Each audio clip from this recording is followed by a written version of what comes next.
Mummy जी, आपके लिए भी चाय बना दूं? मैं दोपहर में चाय नहीं पीती। और ये क्या बहू, सूरज सर पर चढ़ने को आया पर तुम्हारी सुबह अब हुई है। हमें तो मायके से ये सिखाकर भेजा गया था कि सुबह जल्दी उठकर नहा धोकर तब रसोई में घुसना है। लेकिन आजकल की बहुएं तो आगे क्या ही बोलूं। घड़ी तो देखो बहू, 11 बजने को आए हैं। कपिल कब का चाय नाश्ता करके ऑफिस भी चला गया। क्या मम्मी जी, 11 बजे कौन सी दोपहर हो जाती है? आज तो बस थोड़ी तबीयत ठीक नहीं थी, इसलिए देर से आँख खुली। लगता है मम्मी जी आज मुझे घर जाना पड़ेगा। भला घर क्यों जाना पड़ेगा? तबीयत ठीक नहीं है तो मैं दवा देती हूँ, खाकर आराम कर लो। बताया तो मम्मी जी तबीयत ठीक नहीं है, और हमारे वहाँ के जो डॉक्टर है ना, मुझे उनकी ही दवा ठीक लगती है, इसलिए मैं घर जा रही हूँ। बहू, मामूली सी तबीयत खराब होने पर भी मायके जाओगी क्या? भला हमारे यहाँ क्या डॉक्टर नहीं है? यहीं से ही दवाई ले लो। नहीं नहीं मम्मी जी, मुझे तो किसी और की दवाई सूट ही नहीं करती। मैं तो अपने वहीं के डॉक्टर से दवाई लूंगी। मिताली अपना चाय नाश्ता करके अपने घर चली जाती है। मिताली के रोज रोज मायके जाने से उसकी सास शोभा बहुत ही ज्यादा परेशान थी। बहू को तो हर छोटी छोटी बात पर बस मायके जाने की पड़ती है। इसे ये बात भला क्यों समझ नहीं आती कि इसके रोज रोज मायके जाने से इसकी इज्जत वहां कम होगी। कपिल भी इसे कुछ समझाता ही नहीं है।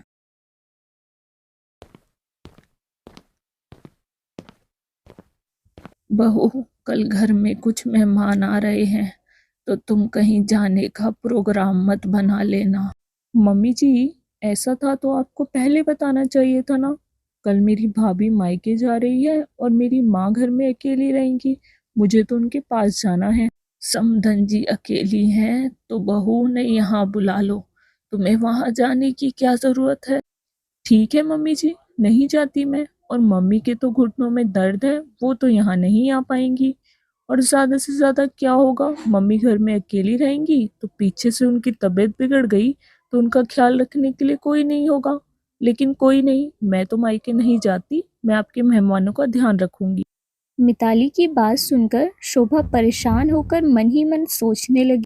इसकी माँ को अगर कुछ हो गया तो सब लोग मुझे ही कसूरवार ठहराएंगे कि मैंने ही बहू को मायके जाने से रोक दिया।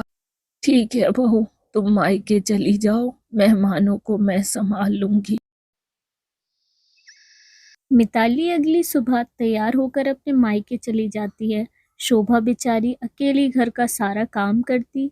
शोभा बड़ी ही परेशान थी। बहू के आने से भी उसे बहू का सुख नहीं था। कपिल, मैं सोच रही हूँ कि कुछ दिन मम्मी के घर रुक जाऊं। क्यों मिताली, पिछले हफ्ते ही तो तुम 2 दिन के लिए घर रुक कर आई थी। तो क्या हुआ कपिल, मेरा यहाँ दिल नहीं लगता।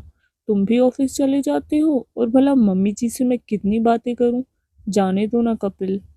देखो मिताली, इस बारे में मैं कुछ नहीं कह सकता। तुम्हें जाना है तो जाकर मम्मी से बात करो, वरना मम्मी मुझे ही बोलेंगी। अब भला मिताली मम्मी से कैसे बात करे। शोभा ने बहू और बेटे की सारी बातें सुन ली थी। और शोभा ने भी इस बार ठान लिया था, कुछ भी हो जाए वो बहू को मायके नहीं जाने देगी। आखिर मिताली अपनी जिम्मेदारी कब समझेगी। शोभा ने मिताली को अपने पास बिठाकर समझाया। बहू, मुझे गलत मत समझना बेटा। मुझे तुम्हारे मायके जाने से कोई दिक्कत नहीं है, पर बेटा वहाँ इतनी जल्दी जल्दी जाओगी तो तुम्हारी ही इज्जत वहाँ कम होगी। तुम्हारी भाभी तुमसे परेशान हो जाएगी बेटा। एक दिन सब संबंध खत्म कर देगी। क्या मम्मी जी, आप भी सब आपके जैसे नहीं होते। मेरी भाभी बहुत अच्छी है, बल्कि वो तो मेरे वहां जाने से बहुत खुश होती है और मेरी खूब सेवा भी करती है। लेकिन मिताली भला समझाने से कहाँ समझने वाली थी। वो तो फिर अगले दिन तैयार होकर अपने मायके पहुंच जाती है। मम्मी, ये क्या? भाभी को पता है मैं आई हूँ और मुझे आए हुए 1 घंटा हो गया, फिर भी वो अपने कमरे से बाहर नहीं निकली। ना चाय ना पानी, कुछ नहीं पूछा। आप भाभी से कुछ कहती क्यों नहीं हो? क्या बोलूं बेटा, पूरा दिन बेचारी काम करके थक जाती है। सोच रही हूँ घर में एक काम वाली रख लूं। मम्मी, अगर आप काम वाली रखेंगी तो भाभी क्या करेंगी? पूरा दिन पड़े पड़े बस पलंग तोड़ेंगी। उनसे आप जितना काम करवाओगी उतना अच्छा है, कम से कम आपको भी आराम मिलेगा। अरे बेटा, बहुत काम पड़ जाता है बेचारी के सर पर, और तुम आ जाती हो तो और काम बढ़ जाता है। भला तुम्हें वो कौन सा कुछ करने देती है, झूठे बर्तन तक नहीं उठाने देती तुम्हें। माँ, वो बहू है इस घर की, वो नहीं करेंगी तो भला कौन करेगा?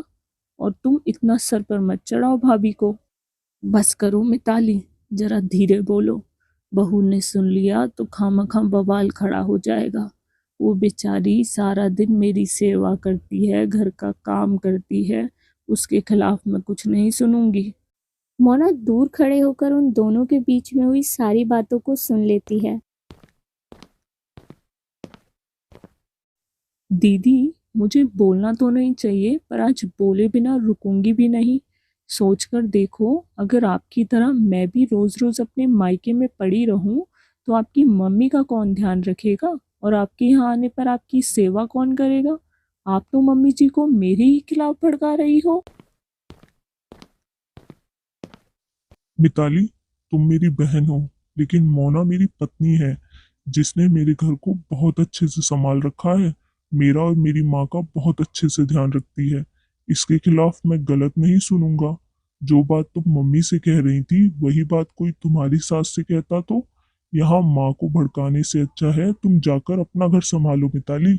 ये सारी बातें सुनकर मिताली की आंखें भर आईं और बुरा भी बहुत लगा। जो उन सब ने कहा था वो सही भी था। आज मिताली ने खुद को एक बहू के नजरिए से देखा तो खुद में बहुत सारी कमियां पाई। मम्मी, भैया, भाभी, मुझे माफ़ कर दो। मुझसे बहुत बड़ी गलती हो गई कि मैंने अपने ससुराल वालों को नहीं समझा और ना उस घर की जिम्मेदारियों को समझा। माँ, अब मैं चलती हूँ अपने घर और फिर कभी मायके नहीं आऊँगी। बेटी, ये तुम्हारा भी घर है, तुम्हारा जब मन करे तब आना। लेकिन बेटी, उस घर की जिम्मेदारियां तुम्हारे लिए पहले हैं। मैं समझ गई माँ। अच्छा माँ, अब मैं अपने घर चलती हूँ। अब मिताली ने मायके का मोह त्याग कर ससुराल की सारी जिम्मेदारियां खुद संभाल ली थी।